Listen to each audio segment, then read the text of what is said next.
कार्यकर्ता और जनता करेगी मेरे चुनाव लड़ने का निर्णय। बोलेगांव में संपन्न हुई भाजपा कार्यकर्ताओं की विशाल बैठक।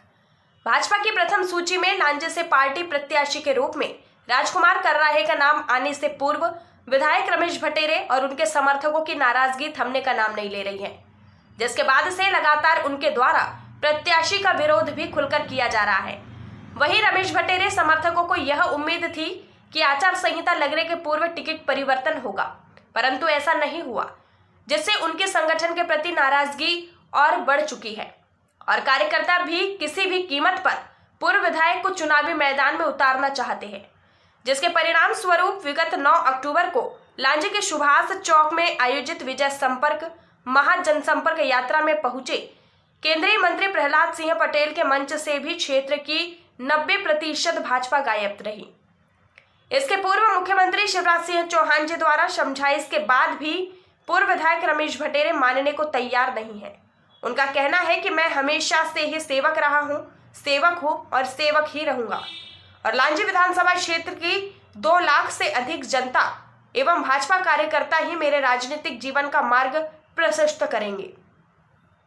लांजी में भाजपा के विरोध की इस लहर में आज 12 अक्टूबर को पूर्व विधायक रमेश भट्टेरे के गृहग्राम बोलेगांव में कार्यकर्ताओं की विशाल बैठक आयोजित हुई, जिसमें हजारों की संख्या में लांजी विधानसभा क्षेत्र के अनेक गांवों से भट्टेरे समर्थक भाजपा कार्यकर्ताओं ने आमद दी और अपनी बात रखी। मैं अपनी मर्यादाएं और अपने संस्कार जानता हूं, रमेश भट्टेरे। कार्यकर्ता बैठक में आज पूर्व विधायक रमेश भट्टेरे एक अलग ही अंदाज में नजर आए और केंद्रीय मंत्री श्री पटेल द्वारा बपोती की और गद्दार शब्द का प्रयोग किए जाने पर जमकर लताड़ लगाई। श्री भट्टेरे जी ने कहा कि साहब हमें ईमानदारी और गद्दारी का पाठ मत पढ़ाओ। पूरी दुनिया और राजनीतिक पार्टियां जानती है 2007 में भाजपा से बगावत और अलग पार्टी की स्थापना, इसके साथ ही भाजपा को समाप्त करने की सौगंध। सभी बातें किसी से छिपी नहीं है। कहने के लिए मेरे पास बहुत कुछ है, परंतु मैं अपनी मर्यादाएं और अपने संस्कार जानता हूं। सिर्फ अपने फायदे के लिए किसी निर्दोष की बलि चढ़ाना भाजपा के संस्कार नहीं है। वहीं बैठक समाप्ति के अंत में पूर्व मंत्री दिलीप भट्टेरे की पत्नी श्रीमती धारेश्वरी भट्टेरे अपने आप को रोक नहीं पाई और हजारों भाजपा कार्यकर्ताओं से आग्रह किया कि वे सोच समझकर फैसला करें। हम क्षेत्र और क्षेत्र के लोगों की भलाई चाहते हैं। जिस प्रकार से केंद्रीय मंत्री ने शब्दों का प्रयोग किया है वह हमारे लिए बहुत कष्टप्रद है। हम पहले भी भाजपा की सेवा करते रहे हैं, आज भी कर रहे हैं और आगे भी करते रहेंगे। हमें किसी पद और पुरस्कार की न कभी लालसा रही है न रहेगी, परंतु जिस तरह से आज आप लोग मेरे बेटे के लिए यहाँ एकजुट हुए हैं, इसके लिए आपका हृदय से धन्यवाद। लांजी से पवन कश्यप की सर्जिकल स्ट्राइक किए थे मोदी जी ने, पाकिस्तान में जाके बम गिराए थे, लेकिन वो बम बहुत पावरफुल था, कई आतंकवादी मर गए थे उसमें। लेकिन हमारे लांजी में जो सर्जिकल स्ट्राइक हुई है, राजनीतिक सर्जिकल स्ट्राइक, अचानक होगी हुई है सर्जिकल स्ट्राइक, लेकिन वो तो खुद ही बम निकला। इस बात को मानते हैं आप? मानते हैं आप? बुराई की दृष्टिकोण से नहीं बोल रहा हूं, राजनीतिक रूप से टोपी पहन रहा है, झाड़ू लेके अपने 10-25 लोगों को लेके पूरी इलाके में क्षेत्र में वो घूम रहा है। भारतीय जनता पार्टी दुनिया की सबसे बड़ी पार्टी और भारतीय जनता पार्टी के बड़े बड़े नेता हमको आपको क्या बोलते हैं कि कार्यकर्ता हमारा भगवान है। कार्यकर्ता हमारा क्या है? भगवान है। कार्यकर्ता हमारे लिए देवतुल्य है। ये हमारे पार्टी के बड़े बड़े नेता बोलते हैं कि नहीं बोलते हैं? तो देवतुल्य कार्यकर्ता का, भगवान रूपी कार्यकर्ता का कितना बड़ा अपमान। बाटा के दूसरे से कोई अगर महंगा जूता आता होगा तो मेरे को ऐसा लगता है कि पहला जूता मेरे गाल पे पड़ा है। मेरे को ऐसा लगता है कि पहला जूता मेरे गाल पे पड़ा है। अब आप क्या महसूस करते हैं, इसमें भी बहुत अच्छे से मंथन कर लेना। पूछा गया किसी से, रमेश भैया ने लांजी क्षेत्र में भारतीय जनता पार्टी को स्टैंड करके रखा है। रमेश भैया को किसने बुलाया भोपाल में? अरे राजकुमार राय के सामने बिठाना था, पार्टी के नेताओं से चर्चा करना था कि भाई रमेश, हम इसको टिकट दे रहे हैं, आपका क्या विचार है, आपके कार्यकर्ताओं का क्या विचार है। सामंजस्य ऐसा होता है कि नहीं होता है, बताइए आप लोग। सामंजस्य बैठाया जाता है कि नहीं जाता। पार्टी ने ये काम करी क्या? चलिए अच्छा नहीं करी, वो हमारे बड़े लोग हैं, हम उनके चरणों में नमन करते हैं। अमित शाह जी हैं, मोदी जी हैं और भी बड़े बड़े नेता हैं, हमको उनके बारे में कुछ नहीं कहना है। लेकिन आपको बड़ी एक बात बता दे रहा हूँ बहुत खुले ढंग से, राजनीति में कब आएगा। राजनीति में साजिशें रखी जाती है, जिसका कद बढ़ता है उसको कैसे नीचे गिराया जाता है। आज आप जहाँ परिणाम रमेश भैया को देख रहे हैं कि देख रहे हैं, देख रहे कि देख रहे हैं। बालाघाट के चंद नेता जो किसी पद पे नहीं है, मैं किसी का नाम नहीं लेता, बालाघाट के चंद नेता जो किसी पद पर नहीं है, ऐसे नेताओं ने साजिश रचे और साजिश रचने के बाद में उनने एक बड़े उसको पकड़ लिए, जो लांजी आए थे 9 तारीख को, प्रहलाद पटेल जी को पकड़ लिए और प्रहलाद पटेल जी ने उस काम को अंजाम दिया। ये बात वहाँ सिद्ध भी हो गई उनके भाषण में। भाषण में सबसे पहले उनकी क्या बोले मालूम है आपको? क्या बोले? भारतीय जनता पार्टी किसी की बपोती नहीं है। क्या यही बोलिए कि वो लांजी आए थे? हमको मालूम नहीं कि कोई पार्टी किसी की बपोती नहीं होती, वो हमको सिखा रहे हैं। शायद आने वाले विधानसभा के चुनाव में रमेश भैया हमारे प्रत्याशी होंगे। हम पूरी ईमानदारी से और लांजी क्षेत्र के 294 बूथों पर जा जाकर रमेश पटेल को तन मन धन से जिताने का काम करेंगे और लांजी से भोपाल पहुंचाएंगे। हम ये संकल्प लेते हैं। साथियों, मैंने अपनी बात रखा और रमेश भैया के वास्ते, रमेश भैया के वास्ते संक्षिप्त बुलावे पर आए हुए सम्मानित सभी कार्यकर्ता साथियों, माताओं, बहनों, हमारे सारे वरिष्ठ लांजी गिरनापुर विधानसभा क्षेत्र के हमारे सारे वरिष्ठ, समय भी कम है, बहुत लंबे समय से आप सभी यहाँ आए हुए हैं।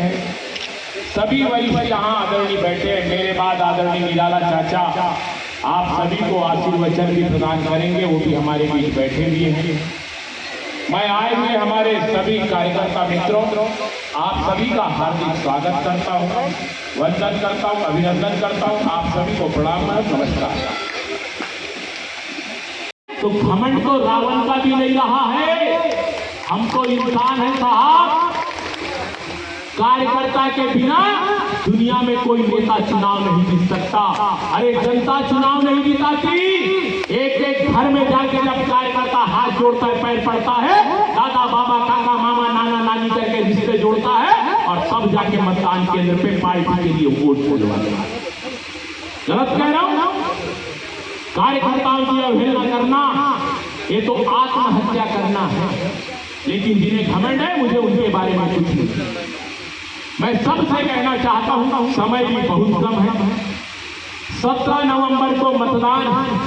आज आप लोगों से पूछ रहा हूं, जिसको मन में जो बातें होगी कहिए, मुझे कोई आपत्ति नहीं। और कोई ये भी मत सोचो कि रमेश बुरा मान जाएगा। अरे आप सब मेरे परिवार के सदस्य हो। मुझे नहीं पता कि इन 2 हाथों से मैंने कितनों का भला किया है, लेकिन कोई कार्यकर्ता ये नहीं कह सकता कि रमेश ने मेरा बुरा किया। अरे मेरे दरवाजे जो आया, कोई बीमारी के स्वच्छानुदान के लिए आया, कोई व्यक्तिगत स्वच्छानुदान के लिए आया, कोई और कुछ काम लेके आया, थाना, कोर्ट कचहरी, तहसील, एसडीएम, जनपद, कलेक्टर, जो बन सका है मित्रों, वो सारे के सारे काम इस रमेश ने 5 सालों के दौरान किया। फिर भी ऐसा नहीं कि मैंने सबका कर दिया, जो जैसा हो सकता था। ये पुष्पाबाई बैठी हुई है, दुर्भाग्य से कि गुरुजी पुष्पाबाई का पति गुरुजी थे। गुरुजी असमय दुनिया से चले गए। बात आई बेटे को अनुकंपा देना है, ये हमारी पुष्पाबाई एक कदम आगे चल लेती है, एक दूसरे से बात करके आ गई लेवा देवा की पैसे की। गलत बोलता हूं तो भाई सामने मित्रों, हम किसी का भाग्य बना नहीं सकते, लेकिन भाग्य बनाने में सहायक जरूर है। अरे मेरे से जिसके लिए जो जैसा बना है साहब, वो सब कुछ मैंने करने का काम किया। सबके लिए जो कार्यकर्ता रमेश के दरवाजे आया है, और मैं आज भी सारे कार्यकर्ता, मैं कोई एहसान किसी के ऊपर नहीं जता रहा हूं, मैंने आपके ऊपर कोई एहसान नहीं किया है।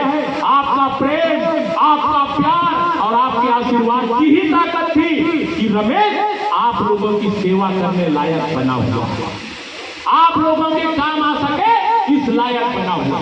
और फिर भी सारे कार्यकर्ताओं से कहना चाहता हूं, क्योंकि प्राय कार्यकर्ता आज इस बैठक में आज मेरे बुलावे पे आया। कोई यदि सार्वजनिक नहीं कह सकते, मुझे फोन पे बोलना। मैंने तो कई जिनको फोन किया कल कि भैया आज बैठक है, मैंने सबको बोला मेरा व्यक्तिगत कोई राय नहीं है। मैंने माननीय मुख्यमंत्री जी को बोला कि भाई साहब आपका सम्मान है, आप मेरे राजनीति के आदर्श हो। दिल से चाहता हूं कि मध्य प्रदेश का भी अगला मुख्यमंत्री कोई बने तो शिवराज सिंह चौहान बने। ये जो लोग मुझे बताते हैं ना कि भाजपा से बगावत कर रहे हैं, मैं उन सब से कहना चाहता हूं कि जो आप बोलोगे वो करेंगे, और निर्दलीय यदि लड़ना भी पड़ा और आपके आशीर्वाद से जीते तो जाके भारतीय जनता पार्टी की सरकार बने, उसी में सहायक हो। कोई मन में संशय और संशय मत पालना मित्रों। ये तो परिस्थितियों ने, और ये निर्णय पार्टी का नहीं है कि रमेश को टिकट नहीं देना, ये 2-4 लोगों का षड्यंत्र। मैंने सारी की सारी बातें 19 तारीख के गांधी कला के सम्मेलन में कही, मैं पुनरावृत्ति नहीं करना चाहता। ये तो कुछ लोगों की साजिश और षड्यंत्र कि रमेश को निपटाओ, रमेश को हटाओ, और उन्होंने ये सारा सब कुछ किया। अब फिर भी कहता हूं, रमेश की पार्टी कोई तकलीफ नहीं थी, भाजपा के एक बूथ अध्यक्ष को दे देते, कोई भी व्यक्ति को आप प्रत्याशी बना देते, हाथों हाथ उठाते और उसे जिता के देते, कोई कार्यकर्ता विरोध नहीं करता। आज विरोध का कारण क्या है? बाप ने अपनी वसीयत अपने बच्चों को छोड़ के पड़ोसी के नाम ली। झगड़ा इसी बात का मित्रों, गलत बोलता हूं तो बोलो, या तो सच बोलता हूं तो हाँ बोलो। बाप ने अपनी वसीयत अपने बच्चों को छोड़ के पड़ोसी के नाम लिखी है। कितने बच्चे हैं जो इस बात को स्वीकार कर सकते हैं? कितने लोग हैं जो इस निर्णय को, आज हर कार्यकर्ता, मैं कोई पैसे लेकर नहीं बुलाया, 2000 के होंगे, 2500 के होंगे, बताने वालों ने कभी बताया कि 300-400 लोग थे करीब। कोई तकलीफ नहीं है, 7 को आज नहीं, फोटो सब बोलती है, लेकिन बताया यही है कि 100-150 मोटरसाइकिल थी, 300-400 लोग आए थे। मुझे उससे कोई तकलीफ नहीं है, वो जो बता दे जाकी रही भावना जैसी प्रभु मूरत देखी रहता, मुझे इन सब चीजों से फर्क नहीं पड़ता। लेकिन उसमें भी क्या बताया गया कि 500-500 रुपए रमेश भटेरे ने सबको दिया, एक व्यक्ति को, कितनों को 500 दिया गया था। ये मीडिया खड़ी है और ये लोग बैठे हैं, कोई बोलते कि हम यहाँ 500-500 रुपए भटेरे ने दिया और तब जाकर के हम बैठे। और क्या बता दिया गया, जब मूर्तिजापुर के विधायक आए थे माननीय हरीश पिपले जी, ये शिकायत करती गई कि रमेश भटेरे का भाई हरीश पिपले जी को अपने साथ ले लेके घूम रहा है और अपने अपने लोगों के घर में जा रहा है। अरे आप तो कार्यकर्ता हैं, आप सब रूबरू हुए, क्या मैंने बोला कि क्या हमारे यहाँ राकेश भटेरे आया किसी के पास? लेकिन इतनी झूठ की दुकानें परोसे जा रही है साहब, जिसका कोई शक नहीं। और मैं जानता हूं, वह भी जानता है कि मैं चुनाव नहीं जीत सकता। उस सच्चाई को घर के बंद कमरे में वो भी स्वीकार करता है कि मैं चुनाव नहीं जीत। और मैं ये भी दिन जानता हूं कि 3 दिसंबर को जब परिणाम आएगा, उसके बाद दोषारोपण रमेश भटेरे के ही ऊपर किया जाएगा कि भटेरे ने और उसके लोगों ने चुनाव, गलत कहता हूं, एक जन बोलते नहीं, मैं इस बात को गलत कहता हूं। अरे कार्यकर्ता साहब पैसे देके नहीं जुड़ता, कार्यकर्ता प्यार से जुड़ता है, कार्यकर्ता व्यवहार से जुड़ता है, और कार्यकर्ता समर्पण के साथ जोड़ा जाता है। भाइयों बहनों, कार्यकर्ता को कोई तानाशाही से नहीं जोड़ा जा सकता। अरे मैंने जीवन में कुछ कमाया हो या ना कमाया हो, लेकिन इस बात का घमंड कर सकता हूं कि कार्यकर्ता के दिल में अपने लिए प्यार कमाया हूं, अपने लिए सम्मान कमाया हूं, अपने लिए इज्जत कमाया हूं। पहले हमने पंडित दीनदयाल उपाध्याय जी, डॉक्टर श्यामा प्रसाद मुखर्जी जी और श्रद्धेय अटल बिहारी वाजपेयी को माल्यार्पण कर दीप प्रज्वलन कर इस बैठक को प्रारंभ किया। मित्रों, आज एक बहुत बड़ा दुख का भी विषय है। आज लांजी के निवासी भारतीय जनता पार्टी के पूर्व में बड़े अच्छे कार्यकर्ता रहे हैं। बजरंग दल का भी उन्होंने बड़ी ताकत के साथ काम किया था। ऐसे भाई टीकम मोहबिया जी आज सवेरे उनका बीमारी के चलते दुखद निधन हो गया। पार्टी के वो एक बड़े समर्पित कार्यकर्ता थे। बजरंग दल जब शुरू में बजरंग दल का गठन हुआ और गांव-गांव जब बजरंग दल बनाया गया, तब वो बजरंग दल को उनके साथ के और भी लोग थे, एक दिगंबर भैया भी हुआ करते थे, वो भी असमय दुनिया से चले गए थे। एक बड़ी टीम थी जिन सब ने मिलकर के बजरंग दल की स्थापना लांजी में की थी। बाद में पार्टी के साथ उन्होंने काम किया। ऐसे आज टीकम मोहबिया जी जो सिद्धेश्वर मंगल भवन के संचालक थे, उनका दुखद निधन हो गया। मैं आज अपनी ओर से, अपने पूरे परिवार की ओर से, पूरे कार्यकर्ता परिवार की ओर से उनके श्री चरणों में श्रद्धांजलि अर्पित करता हूँ। भगवान उनकी आत्मा को शांति प्रदान करे, ऐसी प्रार्थना करता। कार्यकर्ता मित्रों, अटल बिहारी वाजपेयी जी ने 10 नए कार्यकर्ता जुड़ जाए, कभी उससे खुश मत हो। चिंता इस बात की करो कि एक भी पुराना कार्यकर्ता अपना टूटना नहीं चाहिए, क्योंकि 10 नए कार्यकर्ता जुड़े हैं वो अच्छी बात है, लेकिन यदि एक भी पुराना कार्यकर्ता हमारा टूटता है तो ये हमारे संगठन का क्षरण है, ये हमारे संगठन के लिए कहीं ना कहीं गिरावट है। सारे वक्ताओं ने अपनी अपनी बात अपने अपने ढंग से कही। मैं आज सारे कार्यकर्ता मित्रों, आज आप सबके सामने कहता हूं, मेरे मीडिया के भाई भी हैं। 17 अगस्त को पार्टी ने टिकट डिक्लेयर करी है, धीरे धीरे 2 महीना होते आ गए। मैं आज भी कहता हूं, मैंने 19 अगस्त को कांदी कला के कार्यकर्ता सम्मेलन में कहा था, मेरा व्यक्तिगत कोई निर्णय नहीं है, मेरा व्यक्तिगत कोई चुनाव लड़ने का शौक नहीं है, रमेश को चुनाव लड़ना ही है, ये मेरा कोई दृढ़ संकल्प नहीं है। लेकिन जिस कार्यकर्ता के लिए मैंने अपने आप को खपाया है, जिस कार्यकर्ता के सम्मान के लिए मैंने दिन रात लड़ाइयां लड़ी है, वो कार्यकर्ता जो तय करेगा वो रमेश का निर्णय है। कार्यकर्ता भी बोलते कि रमेश घर बैठ जाओ, मैं आज घोषणा कर देता हूं कि रमेश भटेरे घर बैठेगा। और कार्यकर्ता यदि तय कर दे कि नहीं, परिणाम चाहे जो हो, क्योंकि परिणाम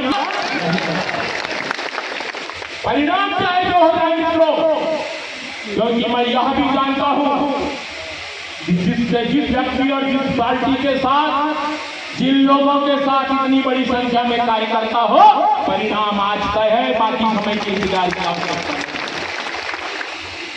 भविष्य क्या होगा मुझे नहीं पता, आने वाले कल में किसका क्या लिखा है मुझे नहीं पता। चुनाव आयोग ने 17 नवंबर की तारीख मतदान की तिथि तय की। मैं हर बैठक में कहता हूं कि मैं उस परमात्मा पे सबसे ज्यादा भरोसा रखता हूं। ये मेरा सौभाग्य, मेरा संयोग है कि जिस दिन मैं जीवन के 41 साल पूरे करूंगा 17 नवंबर को, उस दिन लांजी किरनापुर में मतदान होगा।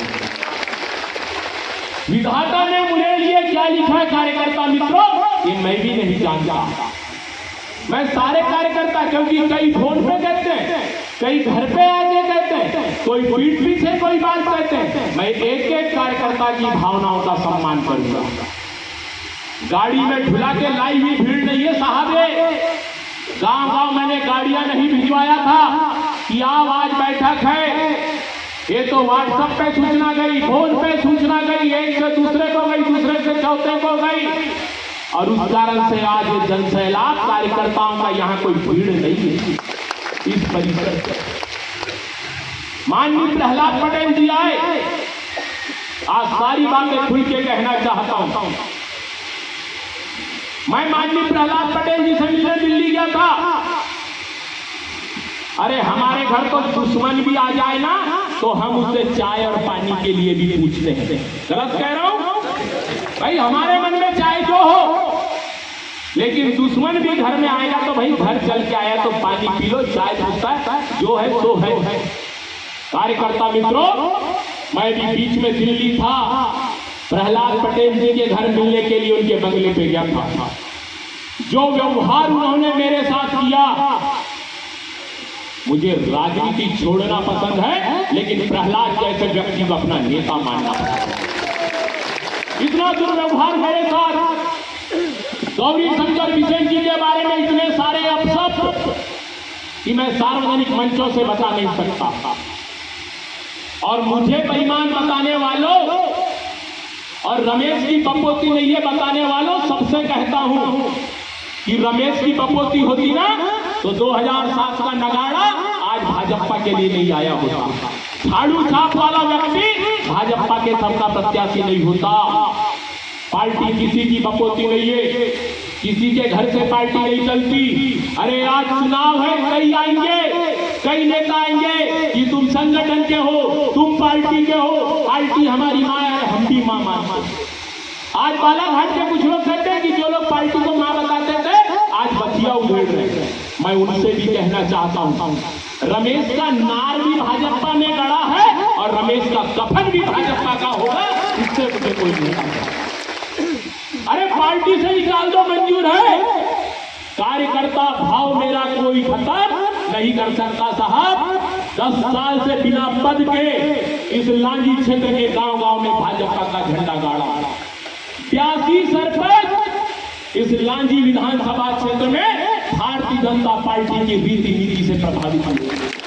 राणा कल्याण सिंह जी बैठे हैं, अभी हमारे बीच में कहीं गए होंगे। किरनापुर जैसी जगह पे हिना कावरे के नाक के सामने किरनापुर में भाजपा का जनपद का अध्यक्ष बना। ये सामान्य नहीं है। आज का भाजपा प्रत्याशी एक एक पार्षद प्रत्याशी को हराने के लिए फोन करता था। एक ही ऐसे कई गवाह बैठे, उसके बावजूद लांजी के एक एक घर में जाके भाजपा के लिए हाथ जोड़ा। आज रेखा कालबेले को नगर पंचायत लांजी का अध्यक्ष बना। ये किसको बेईमान बताते हैं? ये लोग किसको पार्टी का गद्दार बताते हैं? अरे मैंने कभी किसी पार्टी का ना दामन थामा, ना कभी भविष्य में थामूंगा। मेरे खिलाफ एक पेपर में छपा दिया जाता है कि रमेश भटेरे कांग्रेस के संपर्क में। अरे मरना पसंद है, लेकिन कांग्रेस का सूरत देखना पसंद है। ये तो षड्यंत्र है। 5000 रुपया दे दिए, छपा लो कि छाप दो कि रमेश भटेरे कांग्रेस के संपर्क में। मजाक है? अरे भारत माता के माथे पे कलंक है ये कांग्रेस पार्टी। 50 साल 60 साल राज किया एक छत्र का भारत में, ये क्या था? आज इन 10 सालों में लांजी की जनता ने जो सम्मान दिया है, हिना कावरे जी आपको, आप क्या बोलती है कि 25% लोग 75% लोगों की छाती पे मूंग दल गए। ये भाषा हिना कावरे की सार्वजनिक कार्यक्रमों में होगी। भाजपा का प्रत्याशी हिना के बारे में एक शब्द नहीं बोल सकता। एक स्टेटमेंट इन 2 महीनों के भीतर बता दिया जाए क्या चल रहा है, और ना ही बोल सकते क्योंकि पुराना संपर्क है। अरे मैं तो आज भी कहता हूं, भाजपा के प्रत्याशी को कहना चाहता हूं, यदि वास्तव में तुमने ईमानदारी से 2008 के विधान विधानसभा में, 2013 के विधानसभा में और 2018 के विधानसभा में भाजपा प्रत्याशी ने ईमानदारी से भाजपा का काम किया होगा, तो मेरा भी आशीर्वाद है कि तुम चुनाव जीत जाओगे। इससे बड़ी बात नहीं कह सकता मित्रों, क्योंकि ऐसे एक नहीं अनेकानेक प्रमाण अपनी आंखों से देखा हूं और सुना हूं और कार्यकर्ताओं के माध्यम से सुना हूं कि कांग्रेस को वोट दो, हीना को वोट दो, रमेश को हराओ, ये सारा सब कुछ प्रपंच रचा गया। एक नहीं 3-3 बार मित्रों। और आज जो परिदृश्य बना, मैं सारे कार्यकर्ता आप किसी को अंधेरे में नहीं रखना चाहता। आप कहोगे तो लड़ूंगा और आप नहीं कहोगे तो रमेश को कोई चुनाव लड़ने का शौक नहीं है मित्रों। मेरा भी अपना घर परिवार है, अरे शांति से अपने बच्चों के साथ, अपने परिवार के साथ रहूंगा। लेकिन कई कार्यकर्ता मोहन पिछोड़े जी कहीं बैठे होंगे, मेरा के सरपंच नाम और भाव कहीं है क्या, वो बैठा है व्यक्ति, पार्टी का ईमानदार सरपंच, उसके ऊपर दबाव बनाया जाता है कांग्रेस के द्वारा कि तुम्हें विधायक निधि से पैसा दिया गया है, तुम भूमि पूजन कराओ। एक नहीं, 2 नहीं, 4-4 बार वो अमित घोंगड़े जी बैठे, श्याम कालपेले जी बैठे, हमारे लोगों पे दबाव बनाया जाता है कि तुम कांग्रेस के विधायक को बुला करके और भूमि पूजन कांग्रेस के विधायक के माध्यम से करेगा। कहां जाएगा ये कार्यकर्ता? और जब कार्यकर्ता मेरे दरवाजे आके कहता है कि भैया आपने तो अपना निर्णय कर लिया कि आप नहीं लड़ना चाहते, लेकिन हमारे जैसे कार्यकर्ता जो आपके साथ जुड़े हैं वो कहां जाएगा? कल को उनके ऊपर संकट आता है तो वो किसके दरवाजे जाएंगे? वो किन लोगों के साथ खड़े होंगे?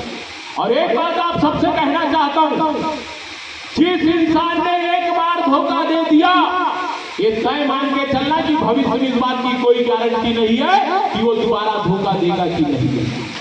ये सच्चाइयां हैं मित्रों। और आज भी कहता हूं, आज मुझे कहने में कोई हर्ज नहीं है।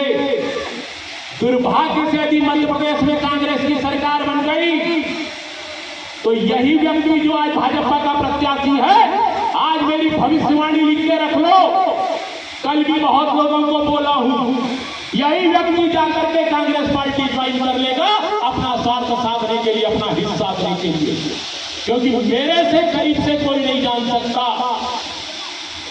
आशुतोष तिवारी जी बालाघाट के संगठन मंत्री थे। 2010 में जनपद अध्यक्ष चुनाव की बात आई थी। सारी बातें कार्यकर्ता मित्रों इसलिए सुन लो और इसलिए कहना चाह रहा हूं क्योंकि कार्यकर्ता मेरे परिवार के सदस्य जैसे हो और सारी बातें आपको पता होना चाहिए। मैं बलिराम शिवनगर जी चूंकि हमारे सीनियर व्यक्ति थे, हम चाहते थे कि वो जनपद अध्यक्ष बने, लेकिन पार्टी का निर्देश आया कि नहीं, राजकुमार कर रहा है जी को जनपद का अध्यक्ष बनाना। आशुतोष तिवारी जी संगठन मंत्री हुआ करते थे, बंद कमरे में बातचीत हुई, सारी बातें हुई, सारे विषय आए, बाद में हुआ कि ठीक है अध्यक्ष बनाएंगे। कहा भी गया आशुतोष तिवारी जी के द्वारा कि राजकुमार आज तुम रमेश के कारण जनपद अध्यक्ष बन रहे हो, भविष्य में भी रमेश के खिलाफ गलत सोचोगे तो गौ हत्या से कम पाप नहीं लगेगा, ये कहा गया था मित्रों। उस दिन एक बात उस दिन की है, लांजी में शिव महापुराण का पूर्णाहुति का दिन था।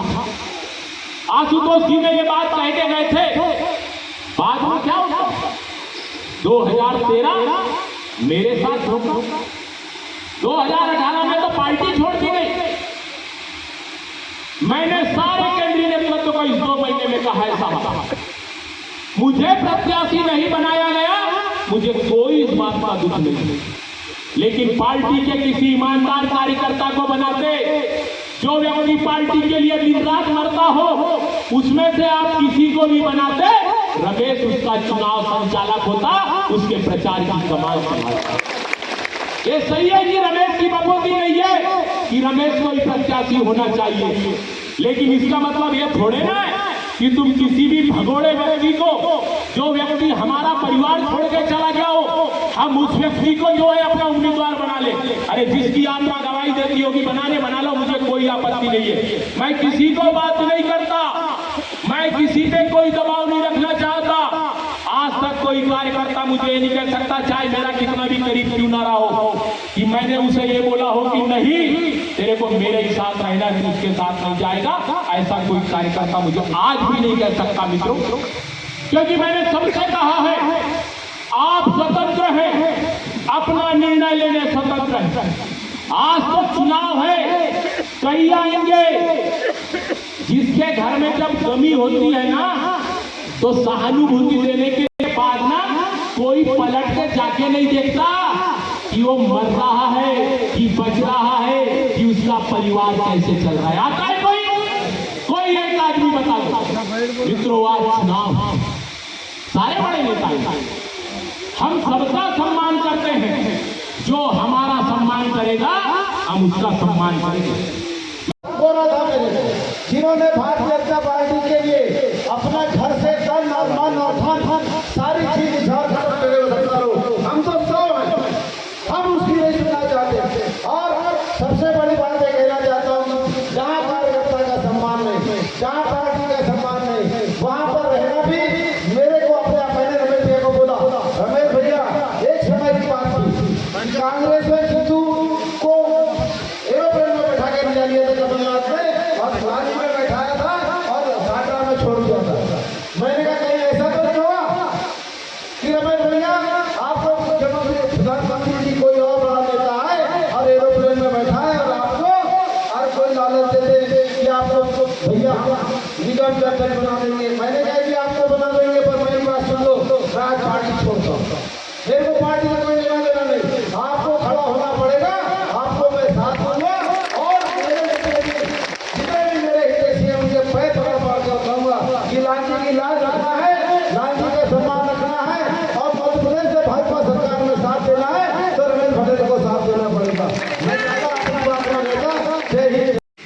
ये उनकी सोच का विषय है, ये हमारी सोच का विषय नहीं। हमारी सोच का विषय तो ये होगा कि अब हमारे कदम भारतीय जनता पार्टी की सरकार बनाने के लिए इस प्रदेश को और इस क्षेत्र को किस ओर लेके जाए।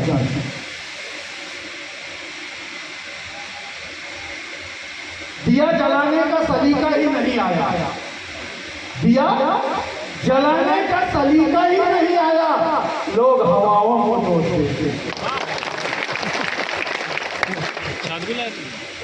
आईना हूँ, चेहरे के दाग तो दिखाऊंगा, आईना हूँ, चेहरे के दाग तो दिखाऊंगा, जिन्हें बुरा लगे वो सामने से हट जाए। ये परिस्थितियों का निर्माण जो हुआ इसमें किसी भी भारतीय जनता पार्टी के कार्यकर्ता का इंच मात्र भी दोष नहीं, लेकिन परिस्थितियों का निर्माण ऐसे हुआ कि आज हम उसका भुगतान भोग रहे हैं।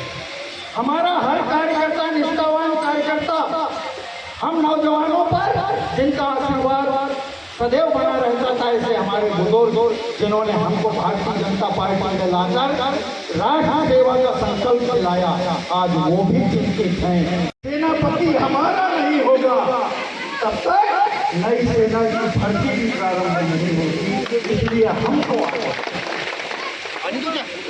मैंने आप लोगों को